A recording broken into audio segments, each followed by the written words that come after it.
Sector ಇದೆ ಅದನ್ನು ತಿಳ್ಕೊಳ್ಳಿ, ಪೊಲೀಸ್ ಸೆಕ್ಟರ್ ಇದೆ ಅದನ್ನು ತಿಳ್ಕೊಳ್ಳಿ. ಇಲ್ಲ ನಾನು ಯಾವ್ದಾದ್ರು ಪ್ರವಾಸೋದ್ಯಮ ಇಲಾಖೆಯಲ್ಲಿ ಕೆಲಸ ಮಾಡ್ತೀನಿ ಅಂದ್ರೆ ಆತಿಥ್ಯ ವಲಯ ಅಂತ ಇದೆ. ಪ್ರತಿ ಸೆಕ್ಟರು ಇದೆ. ನೀವು ಅದರಲ್ಲಿ ಇಳಿಬೇಕು. ಇದು ನಂದು ಯಾವುದು ಅನ್ನೋದ್ರ ಬಗ್ಗೆ ನೀವು ತಿಳ್ಕೋಬೇಕು. ನನ್ನಲ್ಲಿರುವಂತ ಸ್ಕಿಲ್ ಯಾವುದು ಅಂತ ನೀವು ತಿಳ್ಕೋಬೇಕು. ನಿಮ್ಗೆ ಸ್ಕಿಲ್ ಗೊತ್ತಿಲ್ಲ, ಸೆಕ್ಟರ್ ಬಗ್ಗೆ ಗೊತ್ತಿಲ್ಲ, ನಾನೇನೋ ಹೋಗಿ ಮಾಡ್ತೀನಿ ಅಂದ್ರೆ ಎಲ್ಲರ ನಮ್ಮ ತಂದೆ ತಾಯಿಗಳಿಗೆ ಏನ ಆಸೆ ಅಂದ್ರೆ ನನ್ನ ಮಕ್ಕಳು ಸೈನ್ಸ್ ತಗೋಬೇಕು. ಒಬ್ರು ಡಾಟಾ ಎಂಟ್ರಿ ಮಾಡ್ಕೊಳ್ಳೋರೆ ಇರ್ತಾರೆ. ನಮ್ಮ ಹೆಸರು ಅವೆಲ್ಲ ನಮ್ಮ ವೆಹಿಕಲ್ಸಿಗೆ ಏನು ಪ್ರಾಬ್ಲಮ್ ಇದೆ, ನಮ್ಮ ವೆಹಿಕಲ್ಸಿಗೆ ಒಂದು ನಂಬರ್ ಕೊಡ್ತಾರೆ, ಇಷ್ಟನೇ ನಂಬರ್ ನಿಮ್ಗೆ ಅಂತ. ಅದ್ರ ನೆಕ್ಸ್ಟ್ ನಮ್ಮದು ವಾಷಿಂಗಿಗೆ ತೊಗೊಂಡು ಹೋಗ್ತಾರೆ. ವಾಷಿಂಗಿಗೆ ಇಬ್ಬರು ಬೇಕಾಗ್ತಾರೆ ಲೇಬರ್ಸ್. ಅದರಲ್ಲಿ ನಮಗೆ ಜಾಬ್ ಸಿಗ್ತವೆ, ಲೇಬರ್ಸ್ 2 ಲೇಬರ್ಸ್.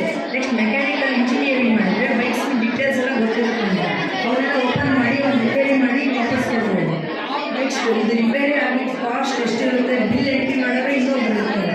ಈ ಥರ ಬರೀ ಒಂದೇ ಸೆಕ್ಟರ್ಗೆ ನಮಗೆ ಇಷ್ಟೊಂದು ಜಾಬ್ ಸಿಗ್ತಾ ಹೋದರೆ 12-13 ಸೆಕ್ಟರ್ ನಮಗೆ ಅದೇ ಟ್ರೈನಿಂಗ್ ಎಲ್ಲ ಸಿಗ್ತಾ ಇರುತ್ತೆ. ಅದನ್ನೆಲ್ಲ ಸೇರಿದ್ರೆ ನಾವು ಎಷ್ಟು ಭಾಳ ಕೆಲಸ ಸಿಗ್ತಾ ಹೋಗ್ತೀವಿ. ಅದಕ್ಕೆ ನಾವು ಒಂದೇ ಒಂದು ಕೆಲಸಕ್ಕೆ ಹೋಗೋದು. ಎಲ್ಲ ನಮಗೆ ಏನು ಇಷ್ಟ ಇದೆಯೋ ನಮಗೆ ಏನು ಸಮಸ್ಯೆ ಇದೆ ನಾವು ಯೂಸ್ ಮಾಡಿ ಅದನ್ನು ಡೆವಲಪ್ ಮಾಡಿಕೊಂಡು ಅದಕ್ಕೆ ಏನು ಸಂಬಂಧ ಕೊಟ್ಟಿದೆಯಲ್ಲ ಆ ಜಾಬ್ ಸೆಕ್ಟರ್ಗೆ ಹೋಗೋದು. Thank you.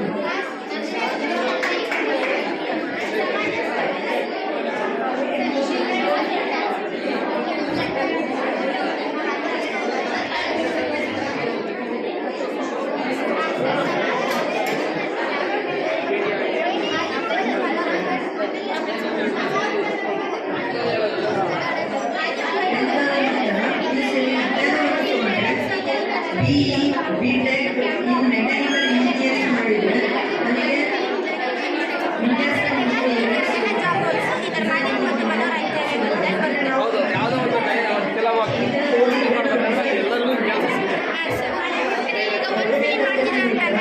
ಸೌಂಡ್ ಇಂಜಿನಿಯರ್ ಬರ್ತಾರೆ, ಕ್ಯಾಮ್ರಾ ಆಪರೇಟರ್ ಬರ್ತಾರೆ, ಫಿಲ್ಮ್ ಡೈರೆಕ್ಟರ್ ಬರ್ತಾರೆ, ಸೌಂಡ್ ಇಂಜಿನಿಯರ್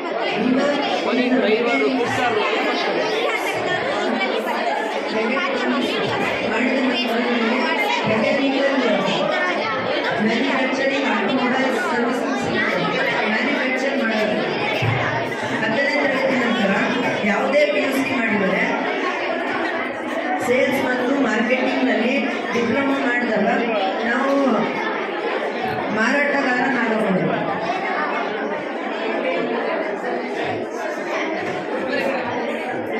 10ನೇ ತರಗತಿ ನಂತರ ಮೆಕ್ಯಾನಿಕಲ್ ಇನ್ ಆಟೋಮೊಬೈಲ್ IIT ಮಾಡಿದರೆ ಸರ್ವಿಸ್ ಮೆಕ್ಯಾನಿಕ್ ಆಗಬಹುದು. ಅಂದರೆ ಸರ್ವಿಸಿಂಗ್ನಲ್ಲಿ ಮೆಕ್ಯಾನಿಕ್ಸ್ ಆಗ್ಬೋದು. ವಿಜ್ಞಾನ ವಿಷಯದಲ್ಲಿ PUC ಮಾಡಿದರೆ ಆಟೋಮೊಬೈಲ್ ಇಂಜಿನಿಯರಿಂಗ್ ಮೆಕ್ಯಾನಿಕಲ್ ಮೆಕ್ಯಾಟ್ರಾನಿಕ್ ವಿಷಯದಲ್ಲಿ ಡಿಪ್ಲೊಮಾ ಮಾಡಿದರೆ ಆಟೋಮೊಬೈಲ್ ಉದ್ಯೋಗದಲ್ಲಿ ಮೆಕ್ಯಾನಿಕ್ ಟೆಕ್ನಿಷಿಯನ್ಸ್ ಇಂಜಿನಿಯರ್ ಅಥವಾ ಸರ್ವಿಸ್ ಉದ್ಯೋಗಗಳು ಬರುತ್ತೆ.